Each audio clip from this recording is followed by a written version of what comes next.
Hello everyone. Good morning. Welcome to ISC Geography Class 11.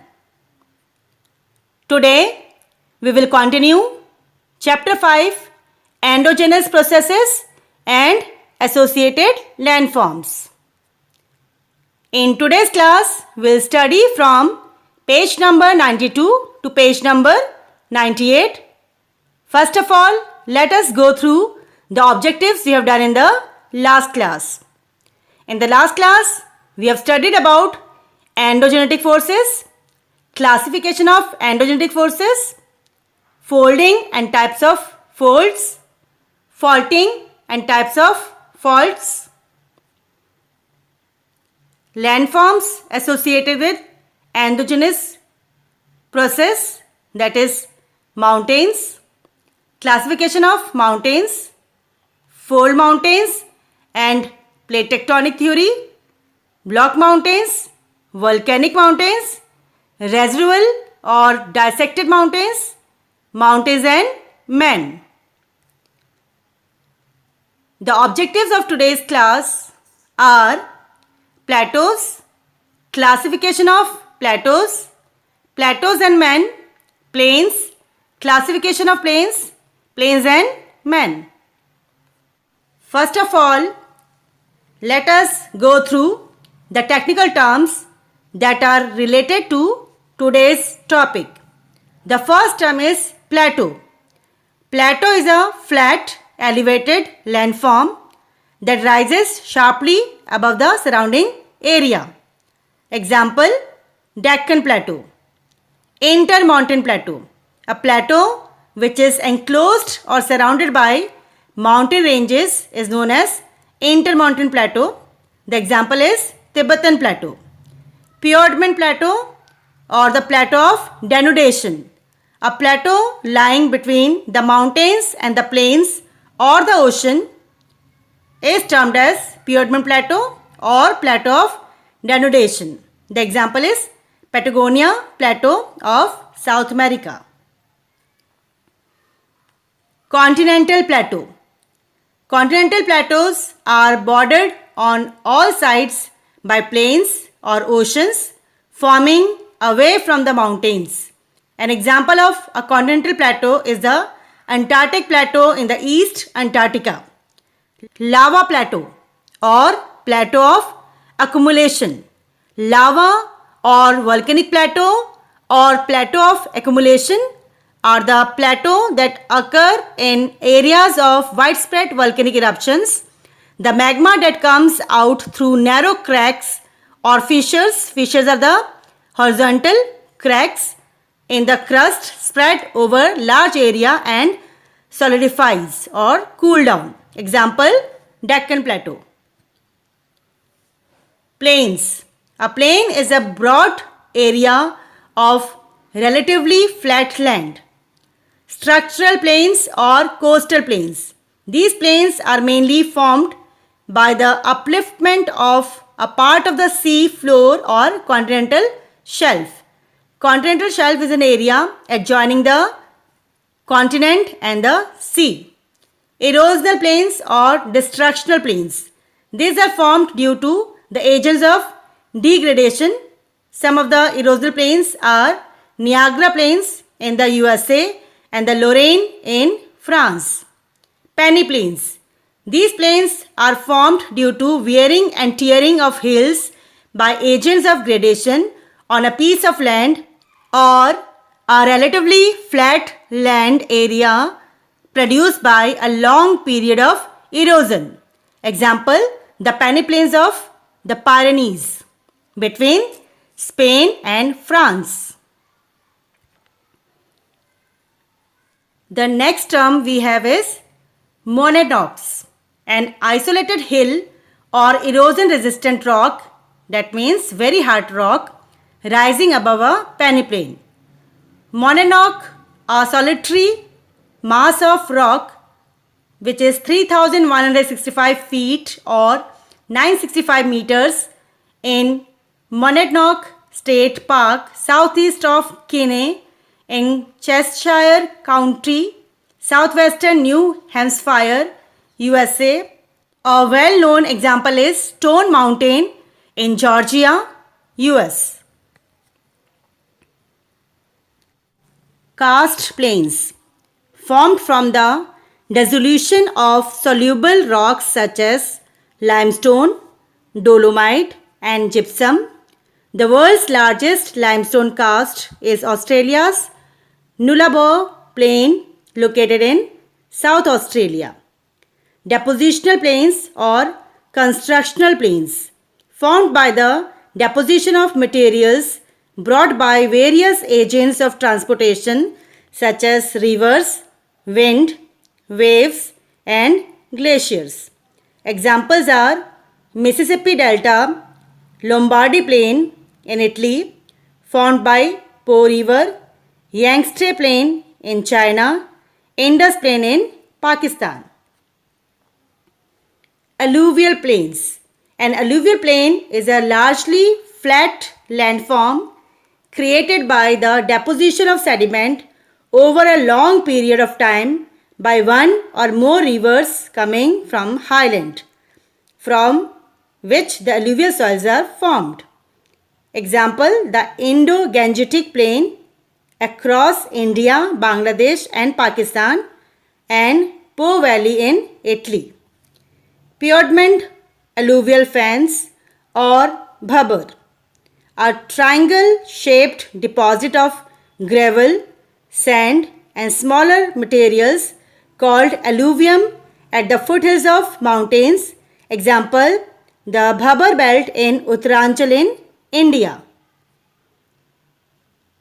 Floodplains. A floodplain is an area of land adjacent to a stream or river which stretches from the bank of its channel to the base of the enclosing valley walls and which experiences flooding during period of high discharge, that is in the rainy season. In countries of Bangladesh and India, an extensive floodplain borders the Ganges and the Brahmaputra rivers. The floodplain covers 80% of Bangladesh and Bihar, and annual flooding kills hundreds of people each year.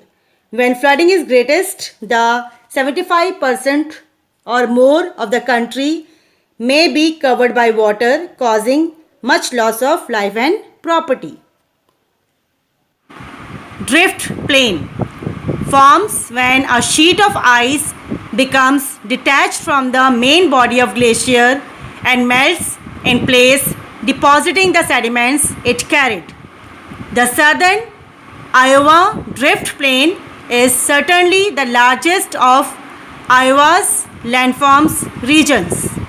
Iowa is a state in Midwestern United States bordered by the Mississippi River to the east and the Missouri River and Big Sioux River to the west.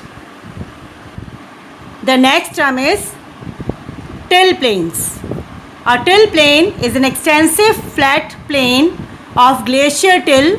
Till actually means rocks and boulders that form when a sheet of ice becomes detached from the main body of a glacier and melts in place, depositing the sediments it carried.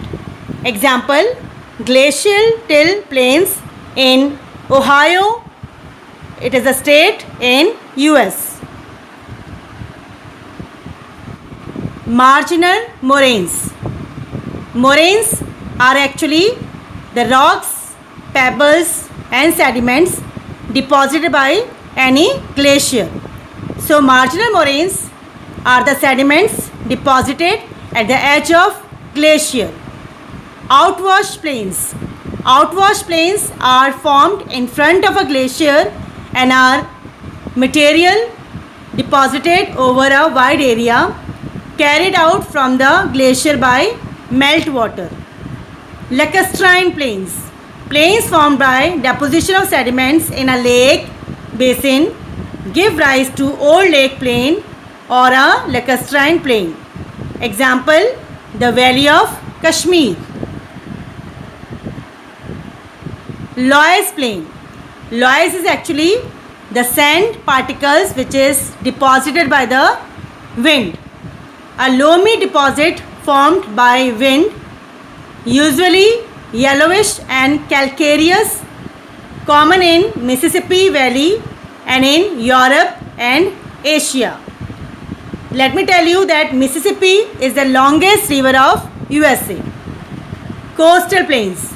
A coastal plain is a flat, low-lying land adjacent to the sea coast. Some of the largest coastal plains are in Alaska and the southeastern United States. Lava plains. A lava field, also called lava plain or lava bed, is a large expanse of nearly flat-lying lava flows. Such features are generally composed of highly fluid basalt lava and can extend for tens or even thousands of miles across the underlying terrain or landform. Example, Hell's half-acre Snake River Plain, Idaho, USA. Now, let us start the topic for today. First of all, we'll study about plateaus. A plateau, as I told you, is an elevated area as compared to surrounding areas. In contrast to mountains, it has a large area on its top and has flat or undulating, means uneven surface. Its sides are marked by a steep cliff. Cliff is actually a rock facing the sea which has very steep slope like a wall. So its sides are marked by a steep cliff except in a plateau which is surrounded by mountains. It is therefore often termed as tableland. You can see in this diagram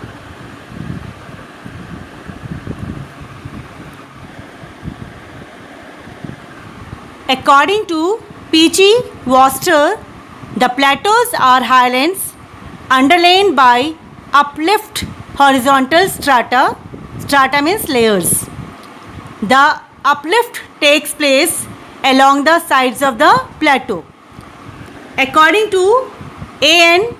Strahler and A.H. Strahler, a plateau is an upland surface more or less flat and horizontal, upheld by resistant beds of sedimentary rocks on lava flows and bounded by a steep cliff. I told you that cliff is a rock facing the sea with steep slope. The rocks of the plateau are layered with sandstones, shales and limestone. It is this arrangement of the strata which gives it a large even surface. But an inclined or a tilted strata may also become flat to continuous wearing down.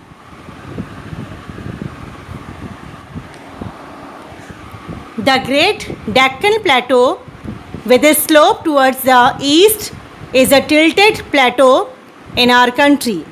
Very often, rivers and streams cut out the valleys and canyons in a plateau region. It changes smooth topography into a dissected plateau. Dissected means cut by rivers.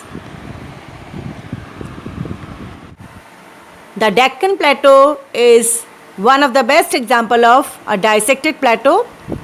Here we can see that the Deccan Plateau is cut by a number of rivers like Narmada, Tapi, Mahanadi, Godavari, Krishna, Kaveri, and there are many tributaries. Normally, plateaus have elevation which is less than the mountains and more than the plains. Their average height above sea level varies from 300 to 1000 meters, but Plateaus cannot be differentiated from the mountains and plains on the basis of their elevation alone. The elevation of Bolivia and Tibet plateaus is 3,660 and 6,100 meters above the sea level respectively. The Tibetan plateau is the highest and most extensive plateau in the world. Here, river Brahmaputra flows at the height of 3,000 meters and is navigable. It is the highest waterway in the world. The elevations are much higher than many mountains of the world. On the other hand, some plateaus are lower than plains. For example, the Appalachian Piedmont Plateau is 900 meters above sea level, whereas the Great Plains of North America to the west of the Mississippi River is at a height of 1500 meters above sea level. Now children, let us study the classification of plateaus. Although plateaus can be classified on the basis of their situation, shape, structure, origin and climate, the best basis of classification of plateau is on the basis of situation or location. Following three types of plateaus are usually recognized. First, intermontane plateaus. Second, Piedmont plateaus. And third, continental plateaus.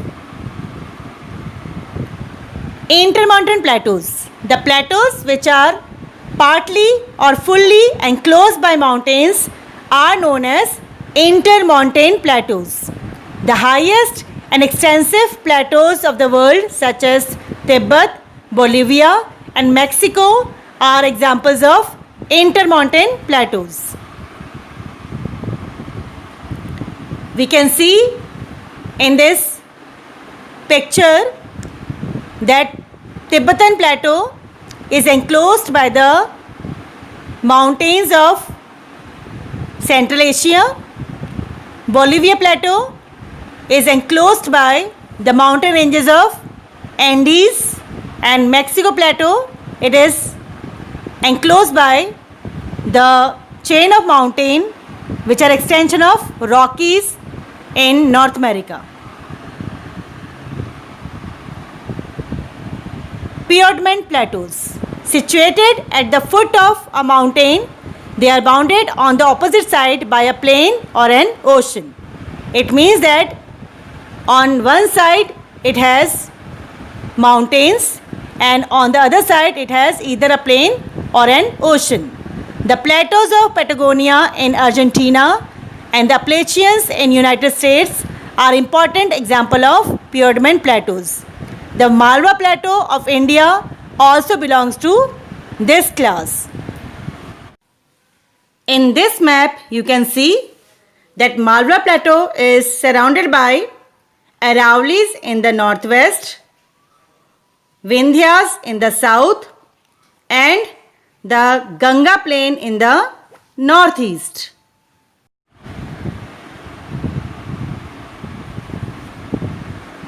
These are also called the plateau of denudation because these were formerly high and now reduced in elevation by various agents of erosion like wind, glaciers and rivers.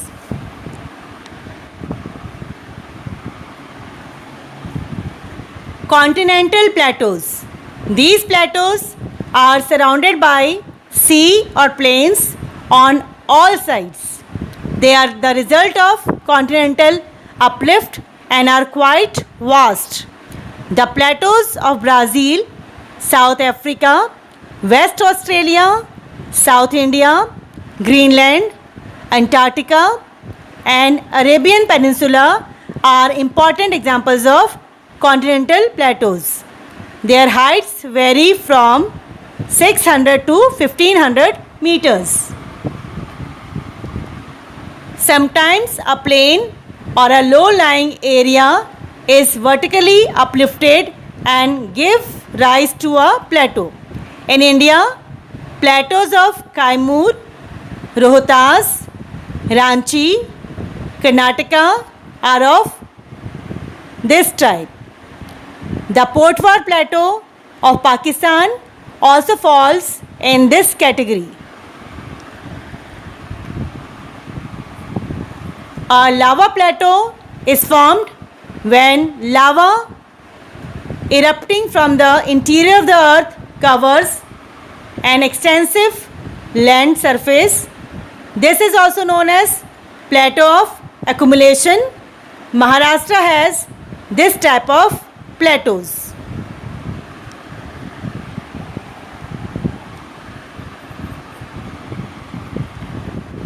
The horizontal sheets of lava flow have trapped the original topography in Maharashtra that varies in depth from 500 to 1500 meters over large parts of Maharashtra and the adjoining areas of Deccan. The Snake River Plateau in northwest United States and Trim Plateau of Northern Ireland are also good examples of such volcanic plateaus.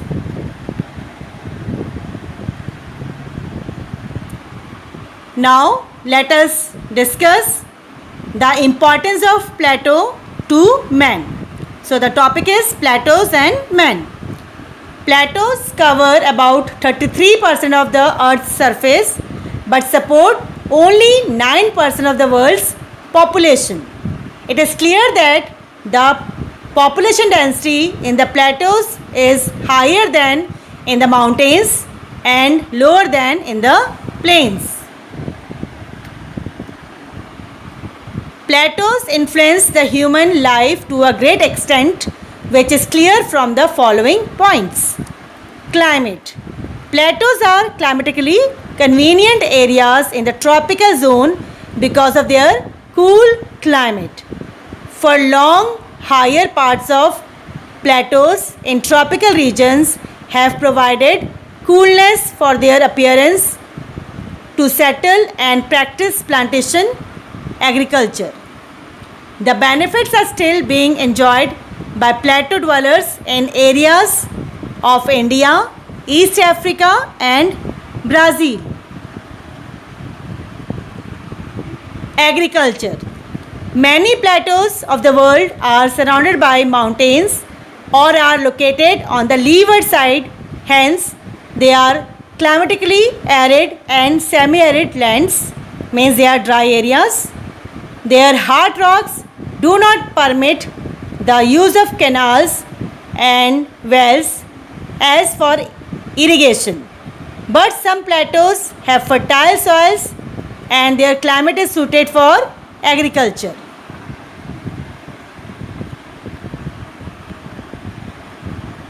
The Deccan Plateau of India and Columbia Plateau of South America are such plateaus. The volcanic soil of Deccan Plateau, that is black soil, is quite fertile and is especially useful for cultivation of cotton.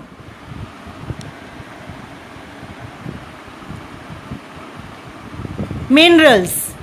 Plateaus are regarded as storehouse of minerals. They are normally made up of old hard rocks which are quite rich in minerals resources. The Chota Nagpur Plateau is composed of granite and gneiss and has large deposits of iron ore, manganese, bauxite, limestone, dolomite and many more minerals. This is the richest area of India from minerals point of view and is known as the mineral heartland of India. Many metallurgical industries are well developed in the Chota Nagpur Plateau region of India due to the presence of minerals. The most important industry in this region is The iron and steel industry.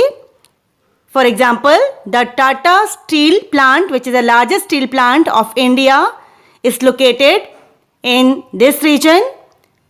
The other industries like Bhilai Steel Plant, Rourkela Steel Plant, Durgapur Steel Plant, the Indian Steel Company are also located in this area due to the presence of the minerals like iron ore, coal, dolomite, limestone, gypsum, chromium, which are needed in these industries. The West Australia Plateau provides large quantities of gold, silver and manganese. You might have heard about the gold rush of the people from different continents in Australia's western part. Brazilian Plateau is known for its iron ore and manganese, whereas Bolivia Plateau is famous for its tin deposits. Tungsten, antimony, gold, copper, silver, etc. are found in the Yunnan Plateau of South China. Transport. Many of the plateaus are composed of hard rocks and have undulating, that is uneven surface. The deep river valleys and swift flow of water in the rivers do not encourage water transportation. Plateaus of Brazil, Bolivia and Shan in Myanmar could not make much economic progress due to lack of transport in spite of their vast mineral deposits. It means that the means of transport are very important for the economic progress of an area. But whenever there is level land, roads have been built because necessary building material in the shape of stone is readily available in the plateaus. Grazing. Many plateaus have arid or semi-arid, that is dry climate, where only grass grows. This has led to large-scale grazing in these areas. Patagonia in South America, Turkey and South Africa plateau are important grazing areas where sheep and goats are reared on a large scale. As you know, the sheep and goats, they need very less water to survive. Hydroelectricity. The rivers in the plateau regions have rapids along the steep edges. Rapids are small waterfalls. It has made possible the generation of hydropower in such areas. Many dams are built in the Deccan Plateau in India. The important dams or hydroelectric power stations are the Tungabhadra Dam, the Shravati project, Mahatma Gandhi project, Nagarjun Sagar Dam, the Idukki Dam and Koyna project in Maharashtra. Population. Plateaus are less densely populated than the plains. This is due to land and infertile soil, lack of transportation and backward state of agriculture. But plateaus are more populated as compared to hills and mountains. Many plateaus are still inhabited by tribal people. The Gonds are among the largest tribal groups in South Asia and perhaps in the world. The term Gond refers to tribal peoples who live all over India's Deccan Peninsula. Gonds live all over central India and the states of Maharashtra and Odisha. As hill people, they traditionally have been associated with hills and uplands in the Deccan Peninsula. Scholars believe Gonds settled in Gondwana, that is the Deccan Plateau, now known as Eastern Madhya Pradesh, between the 9th and 13th century AD. In some areas, high density of population is found due to some favorable geographical conditions. Now children, we'll start our next topic, that is plains. Plains are relatively flat and low-lying land surface with least difference between its highest and the lowest point. The plains are usually lowlands. The main characteristics of a plain are clear from some important definitions listed below. According to Seaman, plains have low relief and have more flat land than slope. According to Worcester, plains are lowlands of low relief underlain by horizontal strata. According to Finch and Tivartha, the term plain is applied to all land that is relatively low with respect to sea level and has a local relief less than about 500 feet. Most plains of the world are flat lowlands, but some of them may be rolling plains while others may be located at much higher elevation. A plain may be as low as 30 meters to the east of the Mississippi River near the Appalachian Range and as high as 1500 meters above sea level to the west of the river. The Great Plains of North India are just at a height of about 6 to 8 meters above sea level near the mouth of Ganga river, that is in West Bengal, and attain an average height of 200 meters in Punjab. The Kashmir Lake Plain reaches an average height of 1700 meters above sea level. Now let us study about the classification of plains. Plains can be classified according to their position and surface relief, but are better classified on the basis of their mode of formation. Now here you have the flow chart which shows the different types of plains. Let us discuss all these types one by one. First we have structural plains. These are also known as coastal plains and are normally formed by the uplift of continental shelf. The coastal plain lying between the Appalachian Piedmont Plateau and the Atlantic coast of southeast United States is an example of uplifted coastal plain or structural plains. The Malabar coastal plain in Kerala of India is also the result of uplift of continental shelf.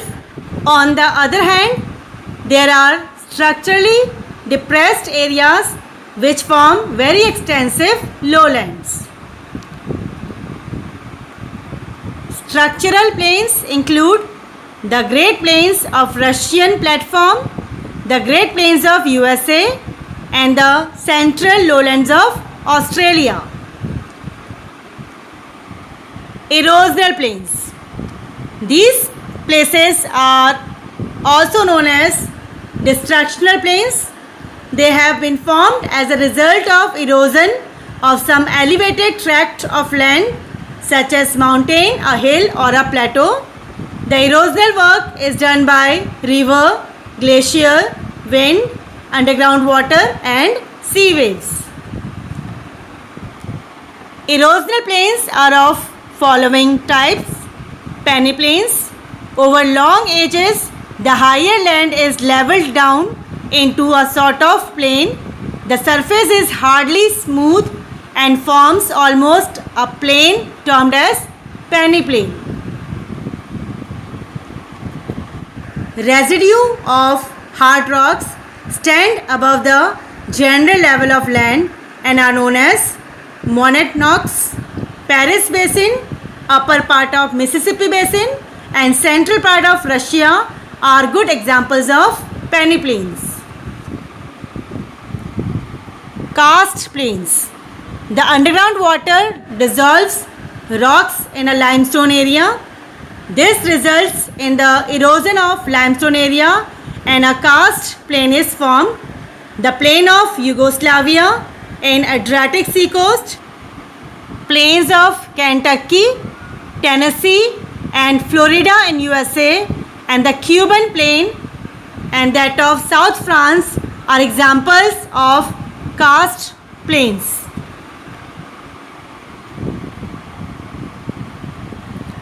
Plains of glacial erosion. Vast areas of land were covered by ice in the Ice Age, which eroded highlands to form plains. Even today, glaciers are eroding uplands on a large scale and resulting in the formation of plains of glacial erosion. Such plains are found in Canada, Siberia, Sweden and Finland. Desert plains. These plains are formed due to erosional work of wind in the desert areas. Parts of Sahara in Africa are wind eroded plains. Some other desert plains of the world are the desert plain of Southwest America, the Patagonia in the southern Andes, the Western Australian Great Victorian Desert, the Thar Desert of India, etc. Depositional plains, also known as constructional plains. The depositional plains are formed as a result of deposition of materials in lowlands such as depressions, lakes and seafloor. Most plains in the world are depositional plains. The depositional work is mainly done by moving water or rivers, glaciers, winds, sea waves and volcanic eruptions. Following are the chief types of depositional plains depending upon the age of deposition. Alluvial plains. The plains formed by depositional work of rivers are known as alluvial plains. Finch has divided these plains into three categories. The first is Piedmont alluvial fens or bhabur, second floodplains and third delta plains. So we can see in this diagram that at the foothills of mountains we have the bhabur. It is actually an area of rocks and pebbles where the river water can disappear. In India it is called bhabur belt, or we can say it is the Piedmont alluvial fens. So when the alluvial is deposited at the foot of mountains, it forms Piedmont plains like Bhabur in Uttarakhand and Uttar Pradesh along the Himalayan belt. So in this picture you can see that there are rocks and pebbles scattered at the foothills of Himalayas. When sediments are deposited along the middle course of the great rivers, extensive floodplains like those of North Bihar are formed. So this is the picture of geomorphology or the relief of the plain. So we can see here Terai region is found in the south of Bhabur. Terai is actually a marshy area where the rivers they re-emerge, which has disappeared in the Bhabur belt. Then we have the Bangar and Khadar belt. Bangar is actually the old alluvial soil and Khadar is new alluvial soil. Great loads of sediments are spread over land every year during the floods. The delta plain are formed along the mouth of rivers like Ganga under favorable conditions. The Indo-Ganga plains in the Indian subcontinent and the Huanghe plains of North China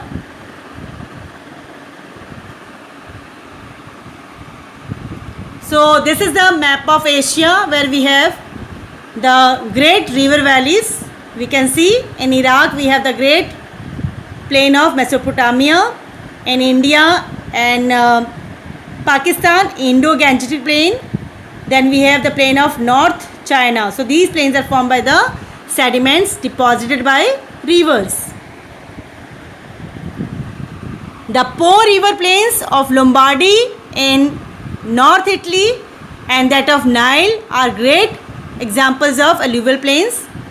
River Nile is called the lifeline of Egypt, or Egypt is called the gift of Nile because Egypt is located in the Sahara desert, but it has fertile soil due to the alluvial deposited by river Nile, which is the longest river of the world. So agriculture is possible in Egypt due to river Nile.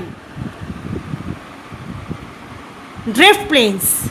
The plains formed by the depositional work of glaciers are known as drift plain. There are three types of drift plains according to their mode of formation. Till plains have been formed by deposition underneath the ice. Marginal moraines, they were formed by the deposition of the sediments at the edge of glaciers. As I told you, moraines, they are the sediments deposited by the glaciers. So this is a diagram where we can see different types of plain. Lake plain, that is lacustrine plain, till plain, glaciated Appalachian plateau are found between the eastern coast of USA and the Great Lake Plain of USA. Outwash plains, they have been formed by the glaciofluvial sills. Here glaciofluvial means glaciers and rivers. Sills, I told you, they are the pebbles which are deposited by the glaciers.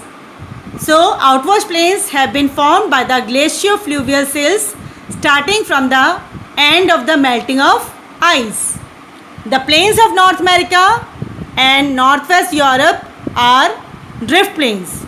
Ladakh has a glacial plain to the east of Shyok River in north of Chenmo River. Lacustrine plains. Deposition of sediments in a lake basin give rise to old lake plain known as lacustrine plain. The valley of Kashmir, the Imphal basin in Manipur hills are examples of lacustrine plains. The fertile plain areas have made them the areas of good agriculture and thick population within the mountains. Loess plain. I told you earlier also that loess is a sediment which is deposited by the wind. So loess plains are formed by the depositional work of wind. So they are found mostly in the form of sand dunes. Winds carry very fine dust particles known as loess from barren surfaces of the interior deserts to the adjoining areas. The loess plains are found along normal margins in West Rajasthan, Russian Turkestan and Northwest China.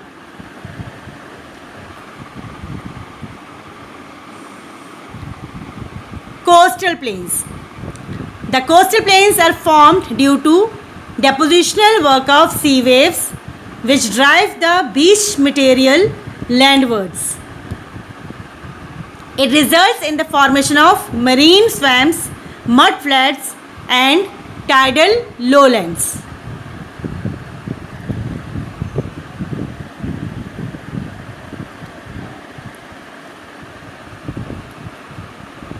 A good portion of coastal plains of Belgium, the Netherlands, and Palestine are examples of plains emerging as a result of deposition of sea waves.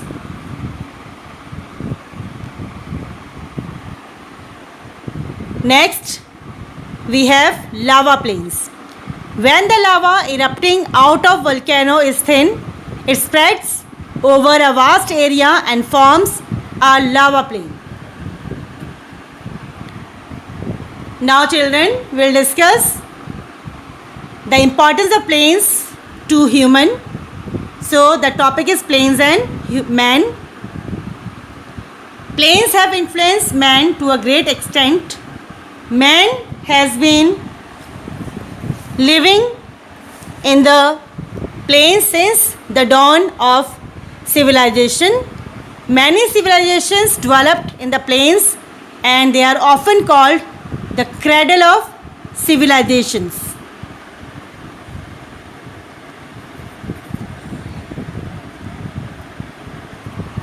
Man draws the following benefits from the plains. Agriculture. Plains are flat and fertile areas which are ideally suited for agriculture. Irrigation is easily done by canals as well as by tube wells and wells. It is estimated that about 85% of world's agriculture produce is obtained from the plains, whereas they occupy only 41% of the earth's land surface. The Indo-Gangetic Plain, the Huanghe Plain, the Mississippi Plain, the Nile River Plain are some of the outstanding examples of fertile agricultural plains.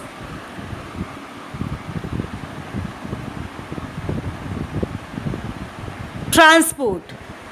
Plains are flat areas and provide ideal locations for the construction of roads and railways.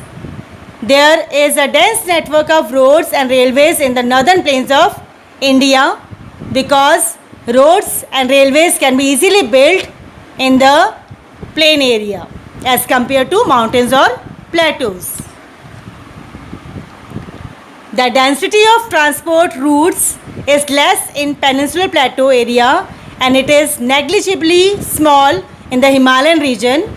Water transport is also developed in the plain areas because in the plain areas rivers are deep, they flow sluggishly or slowly without making any waterfall or rapids.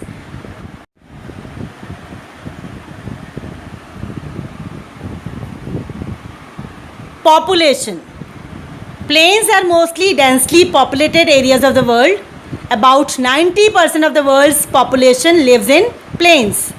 The rich, fertile soils, easy means of transport, and the rapid pace or speed of industrialization and urbanization have led to high concentration of population in the plains. Here we can take the example of the Great Plain of Ganga and Indus from Pakistan and India, the Great Plain of Huanghe, Yangtze-Kiang and Sikiang River in East China, and the river valleys of North and South America. So they are densely populated parts of the world as we can see in the given world map.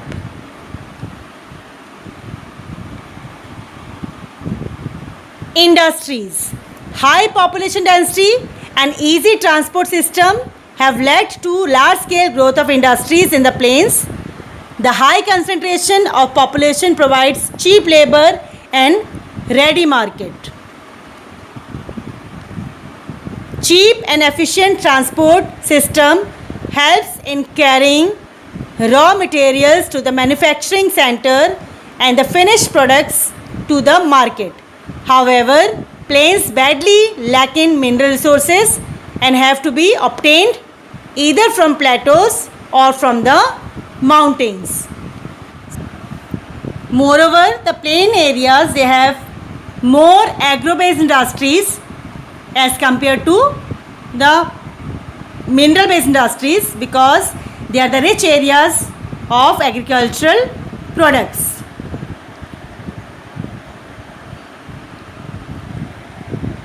Urbanization. Much of the world's urbanization have taken place in the plains because of favorable conditions for the growth of urban areas existing in the plains. The favorable conditions for the growth of urban areas in the plains are good climatic conditions for living,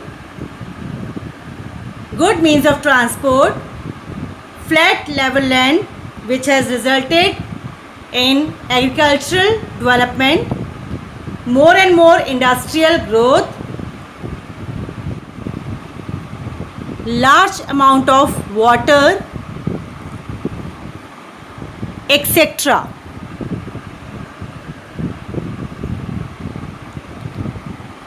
With this, we complete our today's topic. Hope that you have understood the topic. Now children, let us sum up the objectives done in this chapter.